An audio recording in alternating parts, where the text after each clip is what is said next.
Hello friends, welcome to my YouTube channel excellent study point. आज की हमारी इस वीडियो में हम इंडियन कॉन्स्टिट्यूशन के बारे में पढ़ेंगे। इंडियन कॉन्स्टिट्यूशन को किस तरीके से फ्रेम किया गया था, क्या क्या इम्पोर्टेंट सोर्सेज थे इंडियन कॉन्स्टिट्यूशन के, किन किन चीज़ों से मिलकर यहाँ पर इंडियन कॉन्स्टिट्यूशन को बनाया गया, कितना समय लगा था इंडियन कॉन्स्टिट्यूशन को बनने में। तो चलिए जानते हैं सोर्सेज ऑफ इंडियन कॉन्स्टिट्यूशन। जैसा कि हम सब जानते हैं कि इंडिया का जो कॉन्स्टिट्यूशन है वो बिगेस्ट एंड ग्रेटेस्ट कॉन्स्टिट्यूशन तो है ही, इसके अलावा सबसे बड़ा रिटन कॉन्स्टिट्यूशन भी है, लार्जेस्ट रिटन कॉन्स्टिट्यूशन भी है इंडिया का। लेकिन इस कॉन्स्टिट्यूशन में बनाने के लिए बहुत से अलग अलग सोर्सेज की मदद ली गई है, यानी कि यहाँ के सिस्टम कहीं ना कहीं से बोरो किए गए हैं। तो कौन कौन से वो सोर्सेज हैं जिनसे इंडिया का कॉन्स्टिट्यूशन फ्रेम किया गया। Indian constitution came into existence on 26 November 1949। Indian constitution पूरी तरीके से बन के तैयार हुआ और एग्जिस्टेंस में आया था 26 नवंबर 1949 में। The Constituent Assembly of India drafted the constitution considering features of constitution of the other countries as well as from the Government of India Act 1935. There are various sources of Indian constitution, for some features of it are borrowed. अब यहाँ पर जो constitution assembly थी उसने यहाँ पर constitution का निर्माण किया। एक कॉन्स्टिट्यूशन असेंबली और ड्राफ्टिंग कमेटी यहाँ पर बनाई गई थी, और भी कई कमिटीज थी जो कि कॉन्स्टिट्यूशन की फ्रेमिंग के लिए यहाँ पर बनाई गई थी। उन कमिटीज ने ये कहा कि यहाँ पर कॉन्स्टिट्यूशन को बनाने के लिए कई फीचर्स की ज़रूरत होगी और उन फीचर्स को कॉन्स्टिट्यूशन में अलग अलग कंट्रीज से हम ले सकते हैं, और ये कहा गया गवर्नमेंट ऑफ इंडिया एक्ट 1935 में भी। तो इसीलिए यहाँ इंडियन कॉन्स्टिट्यूशन को बनाने के लिए अलग अलग सोर्सेज लगे और उन अलग अलग सोर्सेज को, फीचर्स को कहीं ना कहीं से लिया गया है। Largest written constitution of any sovereign country with 448 articles, 25 parts and 12 schedules. किसी भी कंट्री में सबसे ज़्यादा बड़ा लिखित कॉन्स्टिट्यूशन यानी कि लार्जेस्ट रिटन कॉन्स्टिट्यूशन इंडिया का है। इंडिया का कॉन्स्टिट्यूशन लार्जेस्ट रिटन कॉन्स्टिट्यूशन है। इसमें 448 आर्टिकल्स हैं एट प्रेजेंट। पहले यहाँ पर 395 आर्टिकल्स हुआ करते थे, लेकिन अब यहाँ पर 448 आर्टिकल्स हैं, 25 पार्ट्स हैं और 12 शेड्यूल्स हैं। Doctor Bhimrao Ramji Ambedkar, father of Indian constitution, भारतीय संविधान को बनाने में जो अहम निर्माता थे, जिन्होंने महत्वपूर्ण भूमिका निभाई थी, वो थे डॉक्टर भीमराव रामजी अंबेडकर। इन्हें फादर ऑफ इंडियन कॉन्स्टिट्यूशन कहा जाता है। The 73rd and 74th Amendment Act, Panchayati Raj in rural areas and municipalities urban areas. अब यहाँ पर आर्टिकल, पार्ट, शेड्यूल के साथ कुछ अमेंडमेंट एक्ट भी हैं। उन्हीं में से इम्पॉर्टेंट हैं दो, 73rd अमेंडमेंट एक्ट और 74th amendment act. 73 amendment act Panchayati Raj के बारे में बताता है रूरल एरियाज में, और 74th amendment act municipalities in urban areas के बारे में बताता है। इसके बाद यहाँ एक और स्पेशल स्टेटस था, आर्टिकल 370, आर्टिकल 370, इसके बारे में सभी को पता होगा। इसके तहत यहाँ जम्मू एंड कश्मीर को एक स्पेशल स्टेट का दर्जा, एक स्पेशल राज्य का दर्जा यहाँ पर दिया गया था। लेकिन अब जो स्पेशल स्टेटस था आर्टिकल 370 के अंडर, उसको यहाँ पर रिमूव कर दिया है। इसे रिमूव किया था 6 अगस्त 2019 को।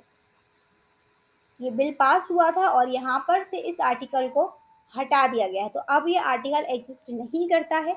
ये पहले था आर्टिकल 370, स्पेशल स्टेटस था जम्मू एंड कश्मीर के लिए, बट अब इसे यहाँ से रिमूव कर दिया गया है। अब जानते हैं कि क्या सोर्सेज हैं इंडियन कॉन्स्टिट्यूशन के और कौन कौन से फीचर्स हैं जिन्हें दूसरी कंट्रीज से बोरो किया गया है। Indian constitution has borrowed those features from other nation constitution that suited Indian problems and aspirations. Constitution Assembly took the best of features from everywhere and made them its own.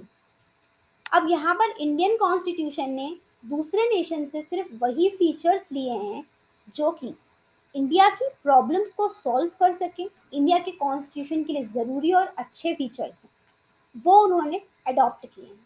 उन्होंने सिर्फ उन features को देखा है, बाकी उन्होंने अपने खुद के, यानी कि इंडिया के कॉन्स्टिट्यूशन ने अपने खुद के यहाँ पर फीचर्स बनाए। Our constitution has features taken from the government of India act 1935। इसके अलावा जो फीचर्स यहाँ पर कॉन्स्टिट्यूशन ने लिए थे वो गवर्नमेंट ऑफ इंडिया एक्ट 1935 से लिए थे। और वो कौन कौन से फीचर्स थे जो यहाँ पर गवर्नमेंट ऑफ इंडिया एक्ट 1935 से लिए गए थे? तो वो थे federal scheme, office of governor, judiciary, public service commission यानी कि PSC, emergency provision, administrative details, ये सभी यहाँ पर गवर्नमेंट ऑफ इंडिया एक्ट 1935 से लिए गए थे। अब यहाँ पर बहुत से ऐसे भी फीचर्स हैं जो कि दूसरी कंट्री से लिए गए हैं, तो वो क्या क्या हैं वो भी जान लेते हैं। सबसे पहले concurrent list, freedom of trade, commerce, intercourse, joint sitting of the two houses of parliament, preamble language, यानी कि प्रियम्बल लैंग्वेज यहाँ पे मेन है, ये ऑस्ट्रेलिया से लिया गया है। और यहाँ पर दोनों हाउसेस की ज्वाइंट सिटिंग, ये भी चीज़ ऑस्ट्रेलिया से ही ली गई है। कंकरेंट लिस्ट, ट्रेड, कॉमर्स की फ्रीडम, ये सभी कुछ ऑस्ट्रेलिया से लिया गया है। इसके अलावा यूनियन सिस्टम, तो हमारे यहाँ का जो यूनियन सिस्टम है वो थोड़ा थोड़ा कनाडा से प्रभावित है, ऐसा कह सकते हैं, क्योंकि उस टाइम पर जो यूनियन सिस्टम था कनाडा का वो बहुत ही ज़्यादा अच्छा था, बहुत ज़्यादा फर्निश था, तो इसीलिए यूनियन सिस्टम को कनाडा से लिया गया है। Federation with a strong centre, residue powers, appointment of state governor और advisory jurisdiction of the supreme court, ये सभी कुछ कनाडा से लिया गया है। इसके अलावा डीपीएसपी यानी कि directive principle of state policies, ये आयरलैंड से लिए गए। ये इंपॉर्टेंट पॉइंट है, आप याद रखिएगा, क्योंकि एग्जाम में कई बार पूछा जाता है कि ये फीचर किस कंट्री से लिया गया है। तो डीपीएसपी आयरलैंड से लिया गया है। Nomination of member of Rajya Sabha, method of election of the president, ये आयरलैंड से लिया गया है। इसके अलावा प्रोसीजर स्टैब्लिश्ड बाय लॉ, यानी कि कानून के लिए जो नियम है वो जापान से लिए गए हैं। सॉवरेन यूनियन, यूएसएसआर, जिसे अब रशिया कहते हैं, वहां से फंडामेंटल ड्यूटीज ली गई हैं, रशिया से फंडामेंटल ड्यूटीज ली गई हैं। आइडियल ऑफ जस्टिस, यानी कि न्याय करने का क्या आइडियल है, सोशल, इकोनॉमिक, पॉलिटिकल, ये सभी रशिया से बोरो किया गया है। आइडियल्स ऑफ जस्टिस और फंडामेंटल ड्यूटीज, ये रशिया से ली गई। इसके अलावा parliamentary form of government, rule of laws, legislative procedure, single citizenship, cabinet system, prerogative writs, parliamentary privileges and bicameralism, ये सभी यूनाइटेड किंगडम से लिया गया है। Parliamentary form of government United Kingdom से लिया गया है। इसके अलावा सिंगल सिटीजनशिप, जैसे कि हम सब जानते हैं कि हमारे इंडिया में यहाँ पर सिंगल सिटीजनशिप का प्रावधान है, यानी कि एकल नागरिकता कहते हैं इसे। अगर आप कहीं और की सिटीजनशिप लेंगे तो यहाँ पर डबल सिटीजनशिप का प्रावधान नहीं है, फिर आपको इंडिया की सिटीजनशिप रद्द कर दी जाएगी। तो यहाँ पर इंडिया में सिंगल सिटीजनशिप चलती है। यूनाइटेड किंगडम में भी सिंगल सिटीजनशिप है और यहाँ से यूनाइटेड किंगडम से सिंगल सिटीजनशिप ली गई है, यानी कि बोरोड किया गया ये फीचर। इसके अलावा कैबिनेट सिस्टम, बाइकैमरलिज्म और रूल ऑफ लॉ, ये भी यूनाइटेड किंगडम से लिए गए। यूनाइटेड स्टेट से क्या लिया गया है? Fundamental rights. फंडामेंटल राइट्स जो हैं, यानी कि मौलिक अधिकार, ये यूनाइटेड स्टेट से लिए गए हैं। Independence of judiciary, judicial review, impeachment of the president, यानी कि प्रेसिडेंट पे जो महाभियोग यानी कि इम्पीचमेंट लगाया जाता है, ये भी यूएस से लिया गया है। Removal of supreme court and high court जजेस and post of vice president, ये यूनाइटेड स्टेट से लिया गया है। इसके अलावा suspension of fundamental rights during emergency, ये लास्ट में शो नहीं हो रहा है, मैं बताती हूँ आपको कि जर्मनी से क्या लिया गया है। तो जर्मनी से यहाँ पर इमरजेंसी पावर लिया गया है। इमरजेंसी के बारे में हमने पढ़ा था कि 3 तरह की इमरजेंसी होती है, national emergency, financial emergency and state emergency. National emergency national level पर लगाई जाती है जब कंट्री में कोई युद्ध की संभावना हो, तो वोल कंट्री में नेशनल इमरजेंसी लगती है। इसके अलावा फाइनेंशियल इमरजेंसी फाइनेंशियल क्राइसिस में लगती है, और स्टेट इमरजेंसी किसी एक पर्टिकुलर स्टेट में लगती है, जिसे प्रेसिडेंट रूल भी कहते हैं। तो प्रेसिडेंट रूल यानी कि राष्ट्रपति शासन तब लगाया जाता है जब या तो वहाँ का कोई सीएम अपॉइंट नहीं किया गया है उस समय, तो वहाँ पर राष्ट्रपति शासन लगा दिया जाता है। जैसे कि पहले जम्मू एंड कश्मीर यानी और भी कई जगह प्रेसिडेंट रूल चलता था। तो वो जो इमरजेंसी पावर है वो यहाँ जर्मनी से लिया गया है। इसके अलावा जब इमरजेंसी लगी होती है तो कुछ फंडामेंटल राइट्स ऐसे होते हैं, कुछ मौलिक अधिकार ऐसे होते हैं जो सस्पेंड कर दिए जाते हैं सिर्फ उस टाइम पीरियड के लिए जब इमरजेंसी लागू है। तो ये suspension of fundamental rights during emergency ये भी जर्मनी से ही लिया गया है। इसके बाद procedure for the amendments in Indian constitution, यानी कि अमेंडमेंट जो संशोधन इंडियन कॉन्स्टिट्यूशन में किए जाते हैं, तो ये अमेंडमेंट करने की जो प्रक्रिया है ये साउथ अफ्रीका से ली गई है। Election of members of Rajya Sabha, Rajya Sabha के मेंबर्स के बीच इलेक्शंस ये भी साउथ अफ्रीका से लिया गया है। तो ये अमेंडमेंट इंपॉर्टेंट है कि संशोधन की प्रक्रिया किस देश से ली गई है, तो साउथ अफ्रीका से। इसके अलावा Republic system, ideals of liberty, equality, fraternity in the preamble, यानी कि प्रेम्बल में लिबर्टी, इक्वालिटी, फ्रेटर्निटी और रिपब्लिक सिस्टम जो है ये फ्रांस से लिया गया। हमारे यहाँ का रिपब्लिक सिस्टम फ्रांस के रिपब्लिक सिस्टम से प्रभावित है और वहीं से बोरो किया गया। तो ये सोर्सेज हैं जिनसे मिलकर इंडियन कॉन्स्टिट्यूशन तैयार हुआ है, यानी कि हर देश की अच्छी चीज़ें जो कि इंडियन कॉन्स्टिट्यूशन के लिए ज़रूरी थी वो वहाँ से बोरो की गई थी। अब इस इंडियन कॉन्स्टिट्यूशन अब बोरोड बैग, अब ये कहा गया है कि क्या इंडियन कॉन्स्टिट्यूशन एक बोरोड बैग है? नहीं। तो इसका आंसर होगा नहीं, ये बोरोड बैग नहीं है। क्यों? सबसे पहले तो आप ये पॉइंट याद रखिएगा कि इंडिया के कॉन्स्टिट्यूशन को बनने में कितना समय लगा था। तो इसे टाइम लगा था अप्रॉक्स 3 इयर्स लगे थे, पर एग्जैक्टली अगर हम बात करें तो 2 साल 11 महीने और 18 दिन, 2 इयर्स 11 मंथ एंड 18 डेज लगे थे इंडियन कॉन्स्टिट्यूशन को बनने में। Indian Constitution is a unique document drafted after a hard work of 3 years of the Constitution Assembly. Though some features of the Indian constitutions are borrowed from other nations, it is still wrong to say that it is a bag of borrowing. Indian constitution एक unique drafted document है जो बहुत ही hard work से बनाई गई थी 3 साल में, अप्रॉक्स 3 इयर्स हम कह सकते हैं। इसमें कई फीचर्स दूसरे नेशन से लिए जरूर गए, लेकिन ये कहना गलत होगा कि ये बैग ऑफ बोरोइंग है। बिल्कुल भी ये बैग ऑफ बोरोइंग नहीं है। क्यों इसे बैग ऑफ बोरोइंग हम नहीं कह सकते, इसका रीजन सुनिए। There are various provision borrowed from other nations but they are absorbed in the Indian constitution to suit its polity and governance.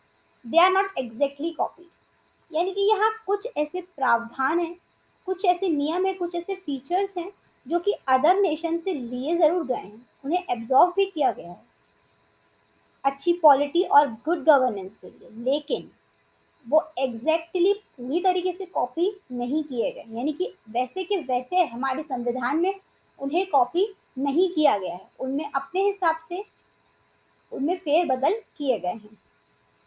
Indian Constitution is the most detailed constitution of the world, where the American Constitution has only 7 articles, Australian 120 articles, and Indian Constitution originally consisted 395, which has now increased for 48. अब यहाँ पर Indian constitution विश्व का सबसे detailed constitution है और सबसे बड़ा रिटन कॉन्स्टिट्यूशन भी है, क्योंकि अमेरिका के कॉन्स्टिट्यूशन में केवल 7 आर्टिकल हैं, ऑस्ट्रेलिया के कॉन्स्टिट्यूशन में 128 आर्टिकल हैं, जबकि इंडिया के कॉन्स्टिट्यूशन में ओरिजिनली तो 395 आर्टिकल्स थे, पर अगर हम अभी की बात करें तो वो बढ़कर 448 आर्टिकल्स हो गए। तो यहाँ पर इंडिया ने तरक्की करते हुए अपने कॉन्स्टिट्यूशन को बहुत ज़्यादा बढ़ाया है, डिटेल में, और तभी ये विश्व का सबसे डिटेल्ड, सबसे बड़ा रिटन कॉन्स्टिट्यूशन है। इसमें आर्टिकल्स की संख्या भी बाकी देशों से ज़्यादा है। Indian constitution is unique in its content and spirit. और भारत का संविधान अपने कंटेंट और स्पिरिट में सबसे अलग है, सबसे यूनिक है, यानी कि इसके जैसा कॉन्स्टिट्यूशन किसी भी देश का नहीं है। It is drafted considering the historical perspective of the Indian nationalist struggle, the geographical diversity of India, and its traditional and characteristics, which are totally different from any other nation. Bharat के संविधान में उसकी हिस्टोरिक पर्सपेक्टिव भी छुपा हुआ है, उसके national struggles भी छुपे हुए हैं, उसकी जियोग्राफिकल डाइवर्सिटी भी छुपी हुई है, ट्रेडिशन छुपे हुए हैं, जो कि बाकी सारे नेशंस में देखने को नहीं मिलेंगे। इसीलिए हमारा संविधान, भारत का संविधान, बाकी सारे नेशन से बहुत ही ज़्यादा अलग है। इसीलिए इसे बोरोड बैग हम नहीं कह सकते। ये बोरोड बैग नहीं है, bag of borrowing Indian constitution नहीं है, क्योंकि यहाँ पर सिर्फ कुछ अच्छे फीचर्स दूसरे नेशन से लिए ज़रूर गए हैं, बट उन्हें एग्जैक्टली कॉपी नहीं किया इंडियन कॉन्स्टिट्यूशन ने। इंडियन कॉन्स्टिट्यूशन ने खुद फ्रेमिंग की है अपने फीचर्स की, और उसमें फेरबदल भी अपने हिसाब से किया है, जो कि गवर्नेंस पॉलिटी के हिसाब से सही हो। तो इसीलिए ये विश्व का सबसे बड़ा लिखित संविधान भी है और सबसे डिटेल कॉन्स्टिट्यूशन भी है, बाकी नेशन से डिफरेंट भी है ये। तो ये थे सोर्सेज ऑफ इंडियन कॉन्स्टिट्यूशन। आज की वीडियो में बस इतना ही। अगर आपको हमारी वीडियो पसंद आई हो तो इसे लाइक करें। अगर इंडियन कॉन्स्टिट्यूशन से रिलेटेड आपको कोई भी क्वेश्चन है तो आप कमेंट बॉक्स में कमेंट करके बता सकते हैं। हमारी वीडियो को ज़्यादा से ज़्यादा शेयर करें और हमारे चैनल को सब्सक्राइब करें, ताकि आपको हमारी वीडियोस की सभी लेटेस्ट अपडेट्स मिलती रहें। Thank you.